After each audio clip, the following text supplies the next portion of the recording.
दामोदर नदी किसकी सहायक नदी है? हुगली, बराकर, स्वर्णरेखा या फिर अजय। झारखंड में एक प्रमुख नदी देखने को मिलेगा दामोदर, तो वह किसकी सहायक नदी है? आपको आंसर देना है।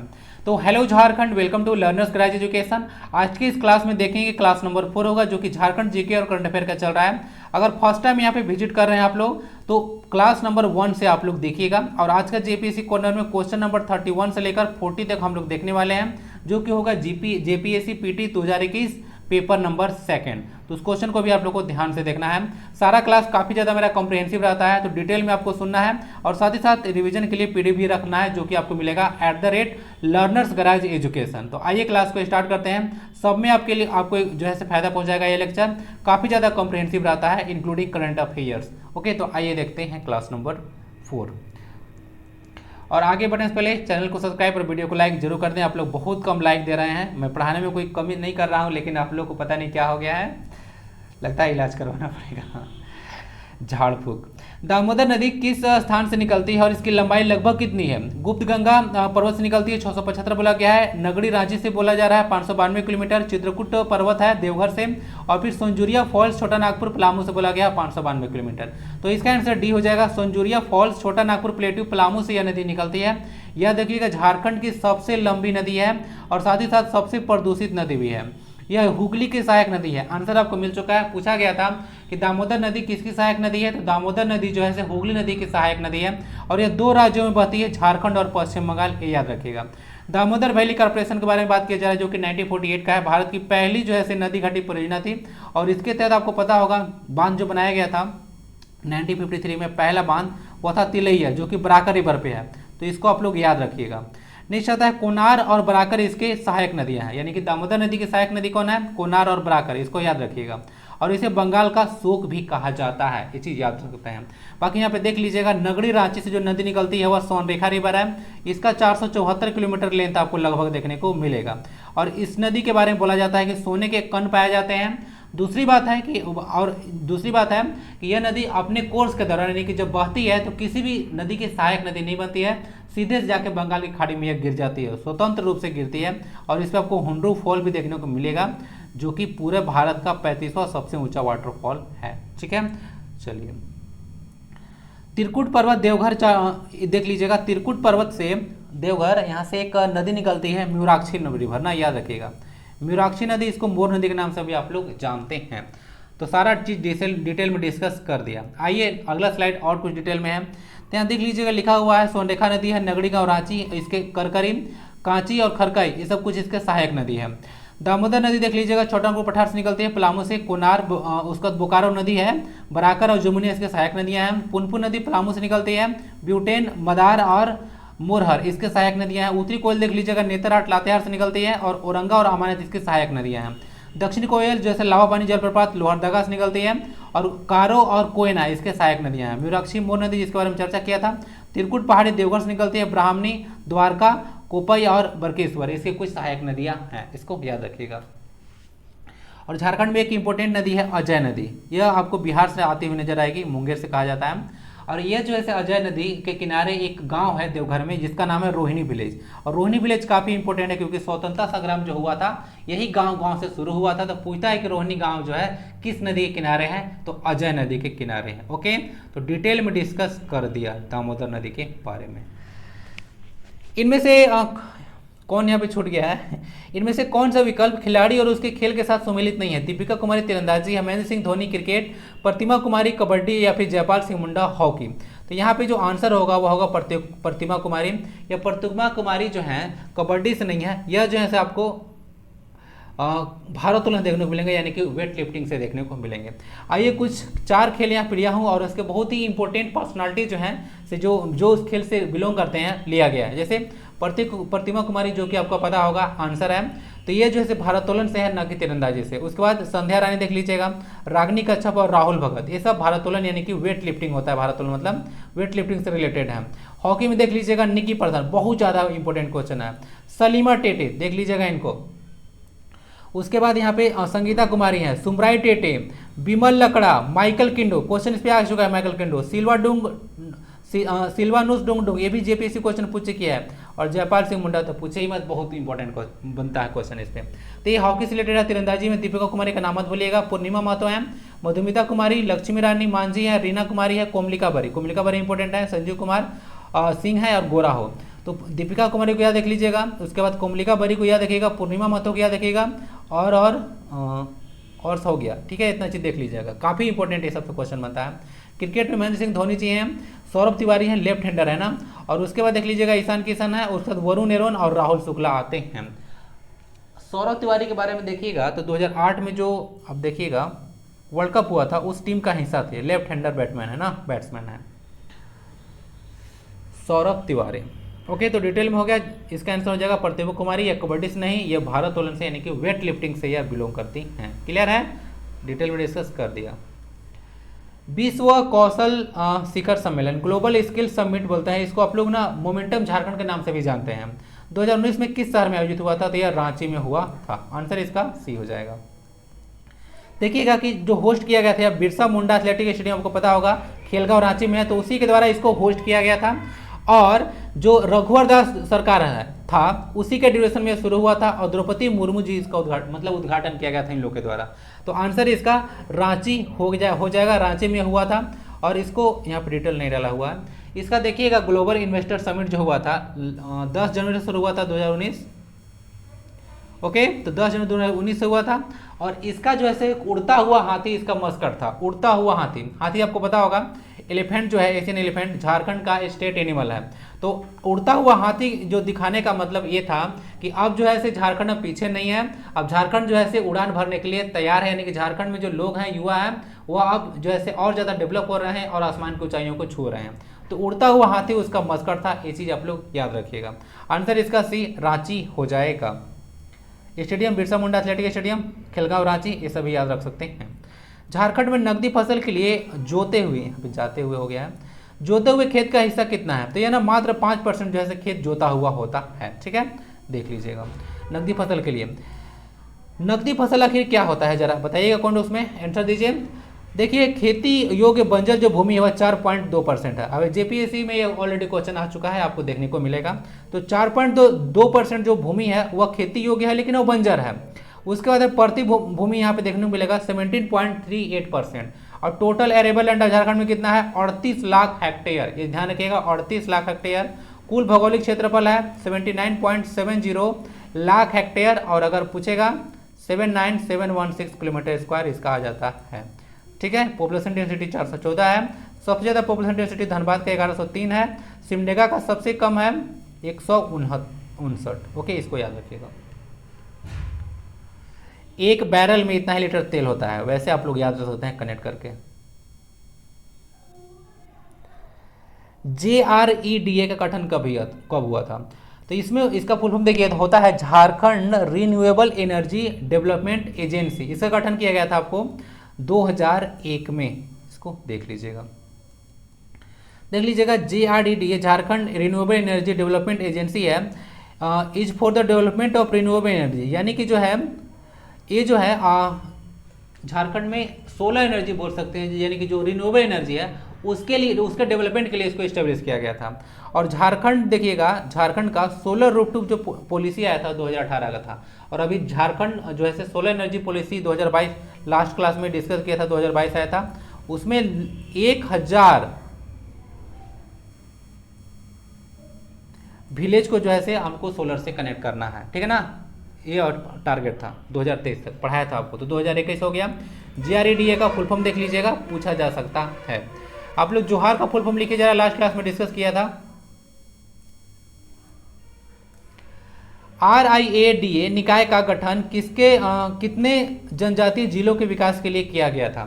RIDA ये होता है, आपको देखिएगा फुल फॉर्म होता है Ranchi industrial area development authority. ठीक है, तो इसमें 7 जिला टोटल आता है। ओके, और ये 7 जिला देखिएगा इसमें, तो इसको जो गठन किया गया था Bihar industrial area development authority act 1974 के तहत। ऐसे 1973 में बनाया गया था, लेकिन एक जाकर 1970 जो है 4 में बना था। तो उसी समय से रियाडा है, यानी कि Ranchi industrial area development authority 1973 में इसको फॉर्म किया गया था, ये भी याद रख सकते हैं। एक जाके बना था 1974 में। और झारखंड का देखिएगा, ये जो देखिएगा तो यहाँ तो बात किया जा रहा था Bihar industrial area development authority act 1974 का। तो यहाँ से झारखंड का जो गठन हुआ था, मैं ये भी डाल दिया हूँ, एक्स्ट्रा इन्फॉर्मेशन आपको मैं प्रोवाइड कराते रहता हूँ। देखिएगा कि जो झारखंड का फॉर्मेशन हुआ था, सेपरेट किया गया था, वह सेक्शन 3 के तहत किया गया था।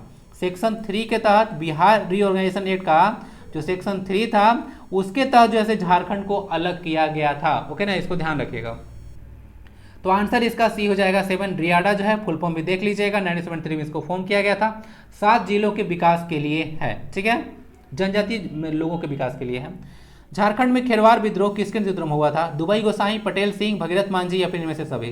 तो इसका आंसर डी हो जाएगा, सबके नेतृत्व में हुआ था यह जो खेरवार विद्रोह था। 1874 में खेरवार विद्रोह देखने को मिलेगा और यह एक सुधारवादी आंदोलन था।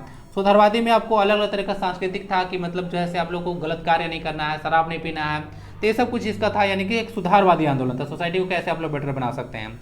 और भगीरथ मांझी इसमें सबसे इंपॉर्टेंट पर्सनालिटी है, कुछ ऑप्शन रहे चाहे ना रहे, भगीरथ मांझी जरूर रहना रहेगा, इसको मत भूलिएगा। 1874, अगर इसको 8 और 7 को रिप्लेस कीजिएगा तो 1784 आ जाएगा और वो आ जाएगा तिलका मांझी रिवोल्ट, तिलका मांझी विद्रोह, इसको आप लोग याद रख सकते हैं, 1784 में हुआ था। मैं तो है इसे याद रखता हूँ, ठीक है, उल्टा पुल्टा कर दिया तो डेट दूसरा आ गया। तेजस्विनी योजना में कितनी आयु वर्ग के लड़कियों को सशक्त बनाने का लक्ष्य रखा गया है? तो जो तेजस्विनी योजना है, इसमें तो ऑप्शन ही नहीं डाला हुआ है, कुछ गड़बड़ हो गया है, इसको पीडीएफ में सही कर दूंगा एक ऑप्शन को। इसमें 14 से 24 वर्ष के जो है आयु वर्ग के जो बालिकाएं होती हैं उनके लिए जो है तेजस्विनी योजना शुरू किया गया था। ये 2016-17 में योजना आया था, ध्यान रखिएगा, 16-17 में, और ये रघुवर दास जी के टाइम में शुरू किया गया था। ऑब्वियस बात है, उसमें सेम वही थे। और इसको जो इंपॉर्टेंट पॉइंट बनेगा कि यह योजना विश्व बैंक इसको सपोर्ट करती है, तो इंपॉर्टेंट बन जाता है। घुमा फिरा के कैसे भी पूछे तो आपको कंफ्यूजन नहीं होना चाहिए। कितनी आयु वर्ग के लिए है? तो 14 से लेकर 24 तक बालिकाओं के लिए, महिलाओं के लिए है। उसके बाद 2016-17 में ये रघुवर दास के टाइम में शुरू किया गया था, इसको विश्व बैंक सपोर्ट करती है, तेजस्विनी योजना। ओके ना, इसका काम क्या था, पर्पस? तो ये लड़कियों को सशक्त बनाना होता है, ठीक है। चलिए, झारखंड के प्रसिद्ध पारसी अग्नि मंदिर कहाँ पे है? रांची, देवघर, गिरिडीह या फिर इनमें से कहीं नहीं? तो आपको जो पारसी अग्नि मंदिर देखने को मिलेगा यह आपको देखने को मिलेगा गिरिडीह, जमशेदपुर में। तो आंसर इसका डी हो जाएगा, इनमें से कोई नहीं। तो देख लीजिए, पारसी अग्नि मंदिर जमशेदपुर में है। और बाकी कुछ इंपॉर्टेंट चीज देख लीजिए, टांगीनाथ धाम कितनी बार डिस्कस किया हूँ, गुमला में है। पार्श्वनाथ मंदिर गिरिडीह में है। तपोवन आपको देवघर में देखने को मिलेगा, ठीक है ना, रामगढ़ में नहीं, एक क्वेश्चन डिस्कस किया था। झारखंड धाम देवघर से कंफ्यूज मत कीजिएगा, वहाँ बाबा धाम है। ये आपको गिरिडीह में एक टेम्पल देखने को मिलेगा। मलुटी दुमका में है। शिकारी पढ़ैया देखिएगा, मंदिरों का गाँव कहा जाता है। योगिनी शक्तिपीठ है गोड्डा डिस्ट्रिक्ट में, इसको याद रखिएगा, इसको 52 शक्तिपीठ भी आप लोग बोलते हैं, ठीक है। ऐसे शिव भगवान का टोटल जो है 51 शक्तिपीठ है और 12 ज्योतिर्लिंग है, जिसमें आपको पता होगा बाबा बैद्यनाथ धाम आता है। दोनों है, यह शक्तिपीठ भी है और ज्योतिर्लिंग में से भी एक है। आंसर इसका इनमें से कोई नहीं हो जाएगा। यह जमशेदपुर है, वहीं पे जहाँ पे किरण स्टेडियम है। राज्य में कौन सा त्योहार पुरुषों द्वारा तलवार और ढाल के साथ मनाया जाता है? फगुआ, पाइका, मर्दानी झूमर या फिर अंगनाई? इसका आंसर बी हो जाएगा, पाइका। मैं आपको डिस्कस किया था कि जो पाइका नृत्य होता है उसमें जो लोग होते हैं वह सैनिक वेश में रहते हैं। तो कंफ्यूजन आपको नहीं होना चाहिए, तलवार और ढाल के साथ आप लोग सैनिक वेश में ही रहते हैं। तो घुमा फिरा कर पूछे तो कंफ्यूज आपको नहीं होना है। अब देखिए, कुछ यहाँ पे डिस्कस करता हूँ। फगुआ जो होता है पुरुष प्रधान नृत्य है और यह फागुन में किया जाता है। मर्दानी झूमर काफी इंपॉर्टेंट है, मर्दानी झूमर ध्यान रखिएगा, यह एक पुरुष प्रधान नृत्य है। और इसके जो बोल सकते हैं कि जो नर्तक है वह मुकुंद नायक। मुकुंद नायक काफी इंपॉर्टेंट पर्सनालिटी है, मुकुंद नायक। और छऊ में तपन पटनायक, दो पर्सनालिटी का नाम याद रखिएगा। ये मर्दानी झूमर से रिलेटेड है और जो तपन पटनायक है वह छऊ गुरु है। अंगनाई नृत्य को देखिएगा, नाम से लग रहा है अंगना शब्द इसमें है, तो आंगन में इसको किया जाता है अलग अलग त्योहार के अवसर पर, इसीलिए इसको अंगनाई कहा जाता है। और आगे एक जदू नृत्य भी यहाँ पे डाला हुआ है, यह सरहुल के अवसर पर महिलाओं द्वारा परफॉर्म किया जाता है, इस सबको याद रख सकते हैं। तो इसके साथ डिटेल में कुछ और भी डिस्कस कर दिया। अब आता है जेसीसी और जेपीएससी कॉर्नर में। हम लोग यहाँ पे जेपीएससी पीटी का क्वेश्चन देखेंगे 31 से लेकर 40 तक। आइए देखते हैं, सीएनटी एक्ट को जो है किस समय जो है इनेक्ट किया गया था। तो इसमें आपको डाला भी था टेलीग्राम पे, 11 नवंबर 1908 को जो है डाला गया, मतलब इसको इनेक्ट किया गया था। ओके, उसी समय जिस समय फर्स्ट वर्ल्ड वार जो है समाप्त हुआ था। कनेक्ट करके आप लोग याद रख सकते हैं, फर्स्ट जो वर्ल्ड वार हुआ था 11 नवंबर 1918 को समाप्त हुआ था, शुरू हुआ था 28 जुलाई 1914 को। ये सब आप लोग कनेक्ट करके याद रख सकते हैं। तो 11 नवंबर 1908 याद रखिएगा। Which section of SPT act provides about transfer of रैयत राइट। तो बोला जा रहा है कि जो संथाल परगना काश्तकारी अधिनियम है उसका कौन सा धारा रैयत के अधिकारों को अंतरण का प्रावधान करती है। तो यानी कि ट्रांसफर कर सकते हैं, या मेंशन है section number 20। Santhal Pargana tenancy act जो यहाँ पे है वह है आपका 1949 का, इसको देख लीजिएगा। इसमें टोटल आपको 8 अध्याय देखने को मिलेगा और 72 इसमें धाराएं हैं, ये सब कुछ याद रख सकते हैं। सेक्शन इसका 20 हो जाएगा। उसी के तहत जो है से आपको देख सकते हैं कि रैयत के अधिकारों को आप लोग अंतरण यानी कि ट्रांसफर कर सकते हैं। बोला जा रहा है कि settlement of waste land liable to be set aside if not cultivated within, यानी कि अगर बोला जा रहा है कि अगर बंजर भूमि की बंदोबस्ती को निरस्त कर दिया जाएगा अगर कितने साल तक उसमें खेती अगर नहीं करते हैं, तो इसका आंसर आपको 5 साल हो जाएगा, उसको निरस्त कर दिया जा सकता है। Which section of SPT act talks about exchange of रैयत लैंड। तो जो एक्सचेंज के बारे में बात किया जाता है रैयत लैंड को एसपीटी एक्ट वह किया जाता है सेक्शन 23 में, यही है इसका आंसर। ओके 23 इसी के तहत रैयत लैंड को ट्रांसफर किया जाता है one person to another. All application made under SPT act shall be made within. बोला जा रहा है कि कोई भी एप्लीकेशन आपको दायर करना है एसपीटी एक्ट में, ठीक है, उसके तहत तो आपको 1 साल के भीतर जो है से करना होता है कि 1 year from the date of occurring of the cause of action, यानी कोई भी चीज हुआ है तो उसका 1 साल के भीतर आपको एप्लीकेशन डालना होगा, अदरवाइज बाद में एप्लीकेशन नहीं लिया जाएगा। आंसर इसका ही हो जाएगा 1 ईयर। याद रखिएगा सारा क्वेश्चन जेपीएससी का है। Question repeat. The provision of review in SPT act is discussing. बोला जा रहा है कि जो रिव्यू होता है वह किस में है, कहने का मतलब कोई अब जजमेंट आ गया एसपीटी एक्ट के तहत तो उसको देखना होता है कभी कभी कि जो है सही है गलत है, तो रिव्यू का जो प्रोसेस होता है वह सेक्शन 60 के तहत इसको किया जाता है, इसको ध्यान रखिएगा। आंसर इसका ए है। नेक्स्ट क्वेश्चन आता है the right to fair compensation and transparency in land acquisition rehabilitation and settlement Jharkhand amendment act 2017 shall be deemed to have come into effect from. तो ये जो इफेक्ट हुआ था वह 1 जनवरी 2014 से यह आया था। ओके ना, बाद में अमेंडमेंट किया गया था, अमेंडमेंट बाद में होता है लेकिन एक्ट आया था पहले ही का 1 जनवरी 2014 का यह है। झारखंड उचित मुआवजा एवं पारदर्शी भू अर्जन पुनर्स्थापन एवं पुनः बंदोबस्ती संशोधन अधिनियम 2017 इतना बड़ा है, पहले लागू किया था 1 जनवरी 2014। Under the Jharkhand rent control act 2011 कब का है यह? 2011 का है। सलामी इसको बोला जाता है। फाइन और any type sum in addition to rent of a building shall not exceed. बोला जा रहा है कि अगर मान लेते हैं कोई सलामी जैसा चीज यानी कि रेंट में आप रह रहे हैं और आपको जो है कोई चीज के चलते जुर्माना लगाता है तो 1 महीना का रेंट से ज़्यादा वह नहीं ले सकता है, तो अपने अधिकार के बारे में आपको पता होना चाहिए, ठीक है ना। तो जो सलामी लेगा 1 महीना का रेंट जितना भी रेंट होगा उस रूम का उससे ज़्यादा वह जो है फाइन नहीं लगा सकता है, या फिर एनी टाइम एनी जो अदर जो सम होता है 1 महीने के रेंट से ज़्यादा वह नहीं ले सकता है। तो आंसर इसका 1 है, 1 मंथ रेंट होगा। जो हाथू एक वेस्ट सिंहभूम में प्लेस है तो वेस्ट सिंहभूम डिस्ट्रिक्ट में, तो यह जैसे क्रोमाइट के लिए है। क्रोमाइट देखिएगा तो क्रोमियम का एक अयस्क बोल सकते हैं, इसमें आयरन की मात्रा पाया जाता है लेकिन मेनली इसमें क्रोमियम ही पाया जाता है। तो जो धातु है वेस्ट सिंहभूम में पड़ता है, क्रोमाइट इसमें पाया जाता है, ठीक है, इसको देख लीजिएगा।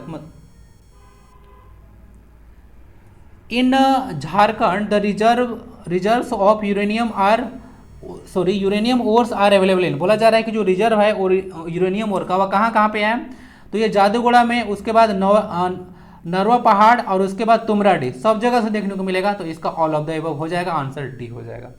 कुछ याद रहे चाहे नहीं रहे, जादूगोड़ा इसको याद रखिएगा। ओके ना, अब जेपीएससी क्वेश्चन पूछ चुकी है तो आगे भी आपको पूछा जाएगा तुमराडी और फिर नरवा पहाड़, ये भी याद रखिएगा। अब हमारा जो नेक्स्ट सेक्शन होगा वो झारखंड करंट अफेयर का होगा, जो कि लास्ट 6 मंथ का हम लोग राउंड अप कर रहे हैं।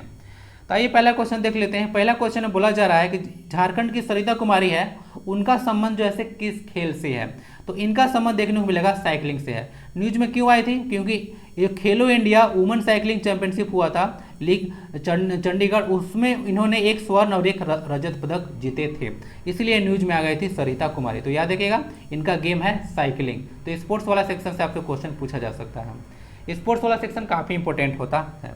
ओके, तो देख लीजिएगा यहाँ पे सरिता कुमारी यहाँ पे लिखा हुआ है, गोल्ड जीते थे ना। इनका टाइमिंग देख लीजिएगा, जीती थी वह थी 16.8 किलोमीटर था, 34 मिनट 22 सेकेंड में।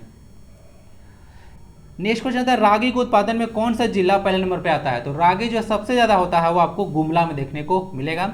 रागी के बारे में देख लीजिएगा, जो 3500 हेक्टेयर में इसको मैं डाटा देख रहा था, तो 3500 हेक्टेयर जमीन पर इसका खेती किया जा रहा था, जिसमें टोटल उत्पादन 4500 मीट्रिक टन हुआ था। एक टन में 1000 kg होता है, ठीक है ना, इसको देख लीजिएगा तो मल्टीप्लाई कर लीजिएगा, तो उतना जो है रागी हुआ था। रागी कुछ देख सकते हैं इस तरह से आपको देखने को मिलेगा, और इसका यहाँ पे साइंटिफिक नेम लिखा हुआ है, पढ़ लीजिएगा, ओके ना, क्योंकि न्यूज में आ चुका है तो हो सकता है कि पूछ दे आपको। गणतंत्र दिवस परेड 2023 सुपर इंपोर्टेंट क्वेश्चन बनेगा। तो गणतंत्र दिवस परेड 2023 हुआ था, उसमें कितने कैडेट्स को का चयन जैसे झारखंड से किया गया था।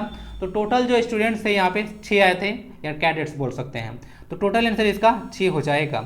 देख लीजिएगा रांची यूनिवर्सिटी अगर देखिएगा तो इसमें 3 स्टूडेंट्स थे, और बाकी 3 थे आपको देखने को मिलेगा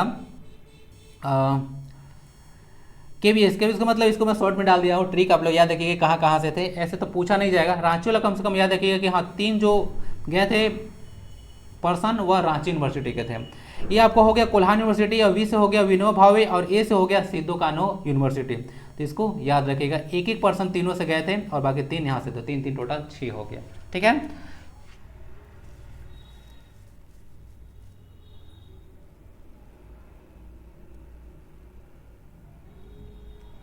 आंसर इसका हो चुका है 6। रांची निवासी मीना सिन्हा को किस सम्मान से सम्मानित किया गया है। तो मीना सिन्हा को महादेवी वर्मा सम्मान से दिया गया है, महादेवी वर्मा शिखर सम्मान इनको दिया गया है। देखिएगा तो इनको सम्मान जैसे अंतर्राष्ट्रीय महिला मंच छत्तीसगढ़ के द्वारा प्रदान किया गया है। तो यहाँ पे देख सकते हैं यह साहित्य से रिलेटेड है, पूछेंगे तो किस क्षेत्र से रिलेटेड है मीना सिन्हा, तो यह साहित्य से रिलेटेड है। तो मीनू की जो रचनाएँ जो है, जैसे देखिएगा उनका यहाँ पे कुछ जीवन धारा है, उसके बाद बिटिया है, तो कुछ इनके पुस्तक भी याद रख लीजिए, क्योंकि न्यूज में आए हैं तो हो सकता है पूछ दिया जाए। अब झारखंड के एग्जाम का तो कोई भरोसा नहीं रहता है, पता नहीं इसका सिलेबस ही पता नहीं अजीब तरह से होता है, कुछ भी उठा के आपसे पूछ देता है, इसलिए थोड़ा सा लोग सतर्क रहिएगा झारखंड से, ओके ना। ये देख लीजिएगा मैप में रांची को, अच्छा इस तरह से क्वेश्चन आपसे अगर पूछ दे कि रांची को कितने जिले टच करते हैं, तो क्या आंसर आप लगाइएगा। तो देख लीजिएगा मैप को इस तरह से आपको ध्यान से देखना है कि यहाँ भी टच करता है, यहाँ पे रांची को टच करता है, एक लोहरदगा टच करता है, एक लातेहार टच करता है, एक चतरा टच करता है, हजारीबाग, एक बार रामगढ़ टच करता है यहाँ पे। उसके बाद देखिएगा तो यहाँ पे सरायकेला खरसावां रीजन टच करता है, इधर तो एक तो आपको इधर वेस्ट बंगाल देखने को मिल जाएगा। तो इतना चीज़ से टच करता है, कम से कम रांची का जैसे कितना टच करता है ये आप लोग काउंट उसमें लिखिए, मैं यहाँ पे बता दिया हूँ काउंट करके, और नंबर इसका लिखिए जरा कि कितना होगा, ओके ना, कोई जरूरी नहीं है 7 8 9 कितना है, अब आप लोग यहाँ पे बताइए। राष्ट्रीय खादी और सरस महोत्सव 2022-23 का आयोजन कहाँ पे किया गया। तो राष्ट्रीय खादी और सरस महोत्सव 2022-23 ये मोराबादी मैदान रांची में किया गया था, और इसका जो उद्घाटन किया गया था वह हेमंत सोरेन जी के द्वारा किया गया था। इसी याद रखिएगा, होता क्या ना कन्फ्यूजन में डाल देगा कि हो सकता है बोल देगा कि द्रौपदी मुर्मू की थी, या फिर नए राज्यपाल जो बने हैं CP राधाकृष्णन वे किए थे, या कुछ भी बोल देंगे कि जो इससे पहले रमेश बैस थे वो किए थे, तो कन्फ्यूजन में डाला जा सकता है। तो इसका उद्घाटन जो किया गया था वह CM हेमंत सोरेन जी के द्वारा किया गया था, ठीक है। राष्ट्रीय खादी और सरस महोत्सव देख सकते हैं, ऐसा कुछ यहाँ पे मोराबादी लिखा हुआ है, थोड़ा सा पढ़ लीजिएगा। रांची विश्वविद्यालय को अंतर विश्वविद्यालय युद्ध महोत्सव भुवनेश्वर में कुल कितने पुरस्कार मिला है। तो कुल जो पुरस्कार मिला था रांची विश्वविद्यालय को टोटल 7 पुरस्कार मिला था, ओके। और रांची यूनिवर्सिटी को 1960 में स्टेब्लिश किया गया था। ज़्यादा इसमें अंदर में नहीं जाएंगे, बस आप लोग थोड़ा बहुत याद रखिएगा, और रट के कोई चीज़ नहीं पढ़ना है, ठीक ना, दिमाग में थोड़ा सा आप लोग चीज़ों को बैठाने की कोशिश कीजिए, रटिएगा तो कुछ याद नहीं होगा। झारखंड में यहाँ पे कितना मिस्टेक किया हूँ, झारखंड में बनी किस फिल्म को MX प्लेयर पर लॉन्च किया गया है। तो इस मूवी का नाम है उपन्यास ना, इसको देख लीजिएगा। राहुल जो है से शुक्ला ना, राहुल शुक्ला जो है इसके निर्देशक हैं, ऐसा कुछ याद रख सकते हैं। फिल्म का नाम उपन्यास है। MX प्लेयर जो होता है आपको नाम सुने होंगे, MX प्लेयर, उसी पर इसको लॉन्च किया गया था। मुंबई में संपन्न हुई तीसरी योगासन चैंपियनशिप में झारखंड ने कुल कितने मेडल जीते हैं। तो कुल मेडल झारखंड ने 4 जीते थे, इसको देख लीजिएगा, जिसमें 2 गोल्ड और 2 ब्रोंज था, और टोटल पार्टिसिपेंट इसमें 6 थे, जिसमें 4 मेडल इंडिया जीती ले, यानी कि 4% जीत के होंगे। नाम है तीसरी योगासन, यानी कि थर्ड जो है से योगा चैंपियनशिप हुआ था उसमें। That's it for this class. कैसा लगता है फीडबैक आप लोग जरूर दीजिएगा। मिलते हैं फिर नेक्स्ट क्लास में, और वीडियो को लाइक और शेयर आप लोग जरूर कर दें। फर्स्ट टाइम विजिट करें तो जरूर जुड़ें और प्लेलिस्ट विजिट कीजिए, आपके एग्जाम के लिए काफ़ी फ्रूटफुल चीज़ें मौजूद हैं। और जो आपका एक क्लास आ रहा है झारखंड जीके का और करंट अफेयर का, इसको आप लोग मिस मत कीजिएगा, रेगुलर रहिए, ये क्लास आपको रेगुलर मिलता रहेगा। कभी एक दो दिन अगर मिस कर जाए तो नहीं कर सकते हैं, बट यह कंटिन्यू रहेगा। वंदे भारतम, जय हिंद।